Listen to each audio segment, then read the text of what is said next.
ಸಂಕ್ರಾಂತಿ ಹಬ್ಬದ ಆರ್ಥಿಕ ಶುಭಾಶಯಗಳು. ವರ್ಷದ ಮೊದಲನೇ ಹಬ್ಬ ಸಂಕ್ರಾಂತಿ, ಎಲ್ಲರಿಗೂ ಒಳ್ಳೇದು ಮಾಡಲಿ ಅಂತ ಹೇಳ್ತಾ ನನ್ನ ಕಡೆಯಿಂದ ಸಂಕ್ರಾಂತಿ ಸ್ಪೆಷಲ್ಲು ಎಳ್ಳು ಬೆಲ್ಲದ ರೆಸಿಪಿ ಇಲ್ಲಿದೆ.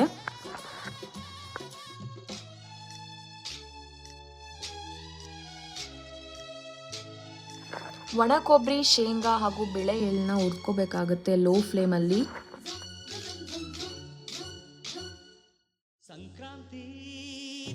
ಸಣ್ಣಗೆ ಹಚ್ಚಿರುವ ಬೆಲ್ಲನು ಮತ್ತು ಎಳ್ಳು, ಕೊಬ್ಬರಿ, ಶೇಂಗಾ, ಹೊರಗಿಂದ ತಂದಿರುವ ಜೀರಿಗೆ ಪೆಪ್ಪರ್ಮೆಂಟು ಹಾಗೂ ಸಕ್ಕರೆ ಪೆಪ್ಪರ್ಮೆಂಟ್ನ ಮಿಕ್ಸ್ ಮಾಡಿದೆ. ನಮ್ಮ ಸಂಕ್ರಾಂತಿಯ ಸ್ಪೆಷಲ್ ಎಳ್ಳು ಬೆಲ್ಲ ರೆಸಿಪಿ ರೆಡಿ ಆಗುತ್ತೆ. ಹಾಗೂ ಇನ್ನೊಂದು ಮರಿಬೇಡಿ, ಸಣ್ಣ ಪುಟಾಣಿ ಕೂಡ ಮಿಕ್ಸ್ ಮಾಡಿ ಲಾಸ್ಟಲ್ಲಿ.